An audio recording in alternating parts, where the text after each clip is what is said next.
আসসালামু আলাইকুম। আজকে আপনাদেরকে দেখানোর চেষ্টা করব আমাদের গ্রামের যে জাংলাগুলো বা মাচাং বলে থাকেন হয়তো, সেগুলোকে আজকে আমি আপনাদেরকে দেখানোর চেষ্টা করব।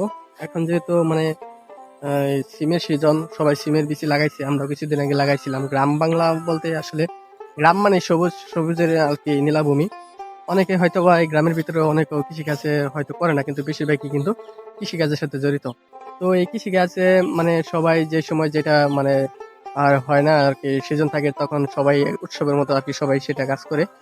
তো আমরাও কিছুদিন আগে আমাদের জানলার ভিতরে কিন্তু একটা বলতে ওই শিমের বিচি লাগাইছি। আর শিমের বিচিগুলো কিরকম গাছ হয়েছে, কি অবস্থায় আছে, সেই বিষয়গুলো আমি আজকে দেখবো এবং আপনাদেরকে দেখানোর চেষ্টা করব। তো চলুন শুরু করি। আমাদের জানলার মাচাঙের কাছে কিন্তু চলে আসছি। এই যে আমাদের পিছে যে জানলা দেখতে পাচ্ছেন, এটি হচ্ছে আমাদের জানলা। অনেকে হয়তোবা মাচাঙা বলে থাকেন। তো আপনাদেরকে দেখানোর চেষ্টা করি এর ভিতরে কি আছে, অথবা যে গাছগুলো কি অবস্থায় আছে, সেই বিষয়গুলো আপনাদেরকে দেখাবো।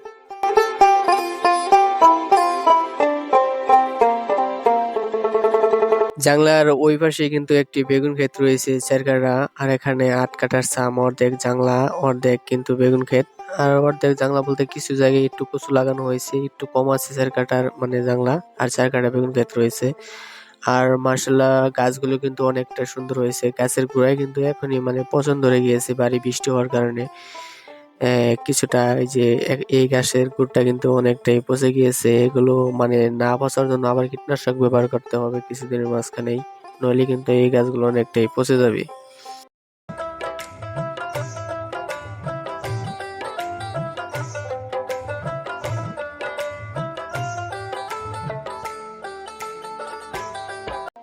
গাছের গ্রোথও কিন্তু মার্শাল্লাহ অনেক সুন্দর হয়েছে। আর যেহেতু প্রতিদিন বৃষ্টি হয়, এর জন্য কিন্তু গাছের গ্রোথ অনেক ভালো।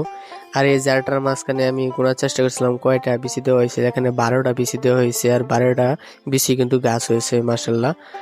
আর গাছে এখানে অনেক বিচি দেওয়ার কারণ হচ্ছে, অনেকে হয়তো চিন্তা ভাবনা করতে পারেন এত গাছ কিসের জন্য লাগানো হয়েছে। এত গাছ লাগানোর কারণে আসলে হচ্ছে সব গাছে আসলে শেষ পর্যন্ত টিকে থাকবে না। অনেক গাছে গুড় পচে যাবে, অনেক গাছ মারা যাবে, অনেক নানান রোগ থাকার কারণে কিন্তু অনেকগুলো গাছই দেওয়া হয়। শেষ পর্যন্ত দেখা যায় 3-4টা বা 4-5টা গাছ থেকে, আরগুলো কিন্তু অনেকটাই মানে মারা যায় রোগের কারণে বা নানান সমস্যার কারণে। এর জন্য অনেক গাছ দেওয়া হয়। আর চিংচিঙা গাছ লাগানো হয়েছে জানলার ভিতরে। এখনো কিন্তু চিংচিঙা গাছ পুরোটা ছাইয়া হারে নাই, মানে কিছু কিছু জায়গায় কিন্তু চিংচিঙা আসা ধরছে, সম্পূর্ণভাবে ছাই নাই। এর জন্য কিন্তু কিছু জায়গায় যেখানে ছাইছে কিছু কিছু চিংচিঙা আসছে, অনেকটাই ফুল দেখা দিয়েছে মাশাল্লাহ, দেখতে অনেক সুন্দর দেখা যায়।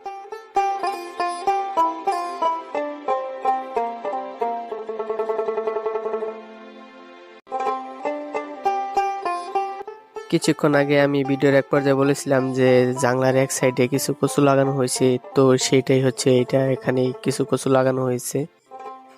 তো আরেকটা জিনিস আপনাদেরকে দেখানোর চেষ্টা করবো ইনশাল্লাহ। এই যে যে পেঁপে গাছগুলো দেখতে পাচ্ছেন, এটা আসলে আমাদের ক্ষেত না, আমাদের আর কি বড় ভাই তাদের ক্ষেত। এটা এটা হচ্ছে মানে কি বলবো, মার্শাল্লাহ, মানে গাছে যে পরিমাণ পেঁপে ধরছে, মানে আসলে বলে আর কি প্রকাশ করা যাবে না।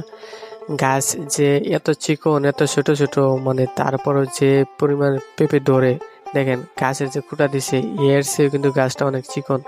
গাছের ভরে মানে পেঁপের ভরে গাছটা একদম নাজেহাল হয়ে অবস্থা হয়ে গেছে, জীবন আসে আর যায় এরকম অবস্থা হয়েছে আর কি।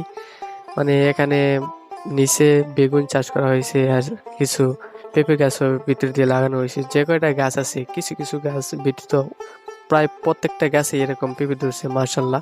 মনে হয় যেন আল্লাহ নিজ হাতে দিয়েছেন। এরকম শুকরিয়া আদায় করা দরকার আসলে আল্লাহ তাআলার। আল্লাহ চাইলে সবই পারেন। মহান আল্লাহ তাআলা যে মানুষের জন্য কত বড় বড় নিয়ামত এই দুনিয়ার মাঝখানে রেখেছেন, এগুলো না দেখলে আসলে বোঝা যায় না।